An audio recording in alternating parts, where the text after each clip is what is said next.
โดยนมัสการพระอาจารย์คือว่าขน้อยเกิดมานี่นะใหญ่มานี่นะพ่อแม่พาไปวัดเนาะขน้อยเนาะแต่ว่าขน้อยก็แปลกใจสงสัยว่าเป็นยังอยู่ตีนหัวขันไดวัดนะขน้อยเวลาขึ้นศาลาไปว่าสิเป็นศาลาโฮงธรรมเป็นซิมบอเป็นหอสานบอมักจะมีพญานาคอยู่ตีนหัวขันไดนะซ้ายขวานะขน้อยเป็นเหตุนิมิตหมายแบบใดเพิ่นอยากสอนอันใดเฮาในสมัยโบราณที่พ่อแม่เคยเฮ็ดเคยทำนะขน้อยมีเขาเอิ้นว่าอีหยังก็เขาเอิ้นว่าเป็นกุศโลบายอย่างบ่มีความหมายแบบใดอยากจะถามคำถามนี้ว่าซั่นนะโดยขน้อยอยากฮู้บ่แม่นหยังดอกขน้อยหรือว่าสิมีคนอยากฮู้คือขน้อยบ่บุแต่ละมื้อแต่ละวันหาแต่คำถามเป็นเด็กชอบคู่ขนาดคือไม่ต้องอันนี้ตอบใน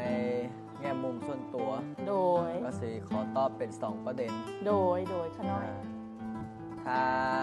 เราสร้างอุโบสถสร้างศีลสร้างศาลาหรือว่าสร้างสถานที่เกี่ยวกับทางพระพุทธศาสนาโดยก็จะมีพ่อแม่ครูบาอาจารย์หรือว่ามีเจ้าภาพเจ้าศรัทธาสร้างพญานาคตามบันไดโดยเพราะว่าถ้าเขาไปสร้างเห็ดเป็ดไก่หรือว่างัวควายไว้มันก็คือสิบ่คือโอ้แม่บอกขน้อยเราก็เลยต้องสร้างพญานาคเพื่อมันงดมันงามแล้วก็ถ้าตอบทางเกี่ยวพันกับพระพุทธศาสนาก็คือพญานาคนี้มีความผูกพันในทางพระพุทธศาสนาผู้เฒ่าผู้แก่หรือว่าในสมัยครั้งพุทธกาลก็มีตำนานที่พญานาคเนี่ยไป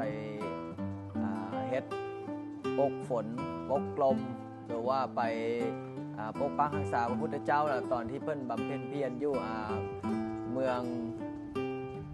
พุทธคยาพุทธคยาบ่เพิ่นริมแม่น้ำอยู่นั้นเสร็จเรียบร้อยนี่น่ะมันก็เป็นตำนานให้ได้เฮ็ดเกี่ยวกับพญานาค